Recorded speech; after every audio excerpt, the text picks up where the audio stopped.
I think a lot of people who do well as freelancers do well because they run their freelance business as a business, and they understand that they need to continually market their services. I think one of the extreme ways to find clients, I think it's extreme, is cold calling. And one of the things we're going to talk about today is you don't have to do that. There's a much better way that takes a lot of the good stuff from cold calling and applies it differently in a way that would work very effectively, especially if you're more of an introvert, where the idea of cold calling someone just feels a little yucky. So, I guess we should probably start there, because I know this is what a lot of people are asking themselves. Well, why is it so effective? The first reason that it's a much better strategy than something, say, is cold calling someone out of the blue, is that it's less intrusive.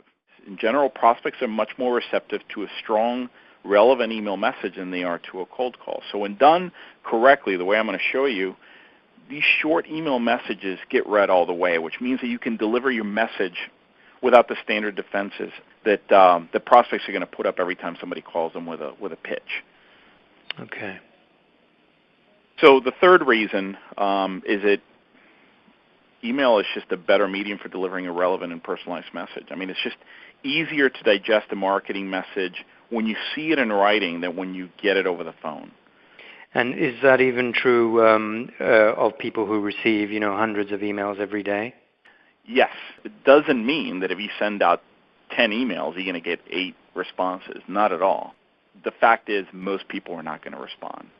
So you have to accept that. But, when you think about the fact that, you send out 100 emails over the course of a week or two, and you could get 5 or 10 responses, and they're probably going to be very good responses. Those aren't bad odds. Yeah, I mean, that could potentially keep you going for the whole year, those 5 responses. Exactly, because as freelancers, one good client could keep us busy for a long time. And as you start getting results, you'll feel even better about using this as a long-term business building strategy. And then the final reason is that email prospecting isn't effective. I mean, you don't have postage costs. You don't have to leave your office. Heck, you don't even have to pay for a list. You can build one from scratch yourself. You can manually compile one. But you have to do it right. There's not a lot of room for error here. So the right approach to take is what I call warm email prospecting. John, could you tell us how we can use referrals to get more work? To answer your question, Tim, I think we need to first understand what a referral is.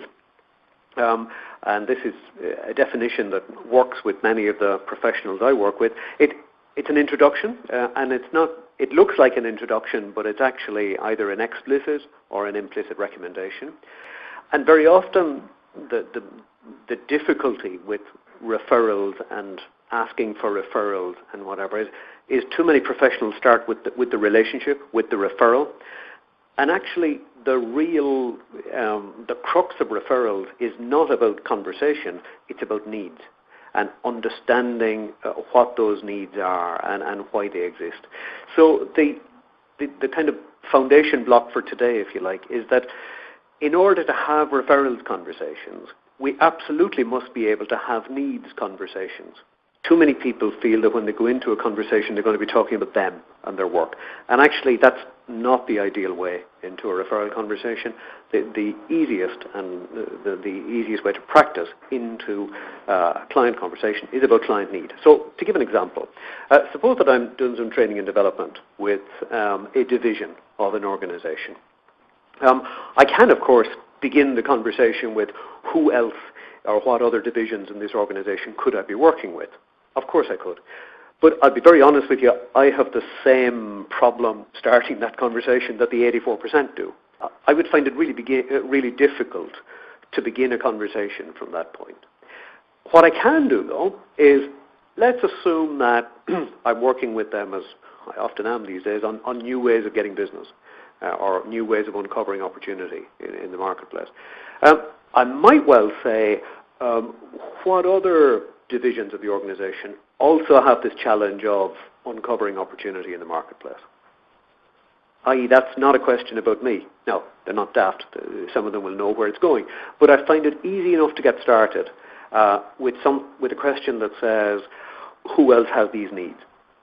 Or, apart from strategy, what other challenges and issues are getting in the way of getting business in the current economy? However I phrase it, as long as the conversation's about them, as opposed to about me. Hi, Matt.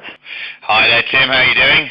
I'm fine, thank you very much. So you're going to tell us some winning strategies for pitches and interviews for getting more work as a freelancer. Yeah, absolutely, that's right. And I guess what I want to cover initially is some common mistakes that people make in client pitches and interviews. One of them is very much rambling, and I'm not talking about the outdoor kind. I'm talking about not being able to verbalize what it is that you do, or to talk through examples in a structured fashion. Another very common mistake that people make is they talk about we. Now, it's great to be modest, and I think because of that we're almost socially conditioned not to talk about I. Actually, in an interview, that's exactly what you need to do. You need to talk about I. I get this all the time when I interview people. They kind of seem intent on telling me what their team did. I almost feel like saying, well, look, sorry, I'm not interviewing your team here. I'm interviewing you. Please talk about you. Another situation is, I guarantee that pretty much every single person out there, whether they're applying for a permanent job, or whether they're applying for or whether they're pitching for a contract, they will do too little preparation. And we'll cover preparation again a little bit later on in the presentation. I have no idea why, but people typically go along to an interview adopting exactly the same demeanour they would if they were going to a funeral, as if I don't know why, but they do, and it's quite depressing if you interview a lot of people. It's amazing what a smile can do. And then I've put the point here, is it an interview or a client meeting? Well, it's whatever you want it to be. If you want it to be an interview and just a standard Q&A, fine, go and do that. But if you want to turn it into a client meeting, and see it as a sales call, you absolutely have the opportunity to do that. You can turn it into that if you really use the right techniques, and we'll cover that during this workshop. Okay, so moving on. How to stop rambling.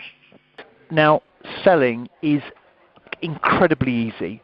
You couldn't find a simpler set of steps if you tried, and hopefully I'm going to convey those simple set of steps. I also want you to get into your psyche that even if you've got a big project, to keep in mind that you touch base with the customers out there. Even spending 2 hours a week is going to keep what's called the pipeline alive. The customers knowing you're there and not picking another contractor. Now, of course, if you're working through an agency, then it's slightly different. You want to make sure the agency knows you're still there, knows you're still keen, knows your latest testimonials, your latest case studies. So this is actually an exercise of communication. That's all. So if you don't like the word sales, then don't think of it as sales. Think of it as communication. That's all it's about. So the first thing to do, I do with every single business, is put together a mission statement. Now, I'll have to apologise. I put the Crunch's mission in here, but this will give you a really good clue, and it's so worth doing, because you put it together for your contracting business and it somehow manages to take hold. It's well worth doing it for your business. What do you want to achieve? Do you want to be the best in the UX market? Do you want to be the ultimate Prince 2 project manager? Put that statement there, and you will live by that. And hopefully, it's all about just supreme service delivery, and that will help you deliver that service. It looks so simple, but it is so powerful, and you'll be surprised at how few people actually do that. And they drift and they run across a number of different areas, and they could be one area that really is the one that gets them out of bed in the morning, and the one they should be focusing on, and actually the one that makes them the most money, yet they let other projects drift in that don't interest them at all. Getting ready to sell. This is all about collateral and being easily found. You have to have the collateral to sell yourself. So the first thing, and I took a bit of time for this presentation, talking to some big recruitment agencies as well in contracting, and asked them, what do they expect, if the contractor's working through them, and what would encourage them to place that contractor more? And the first thing they said was they must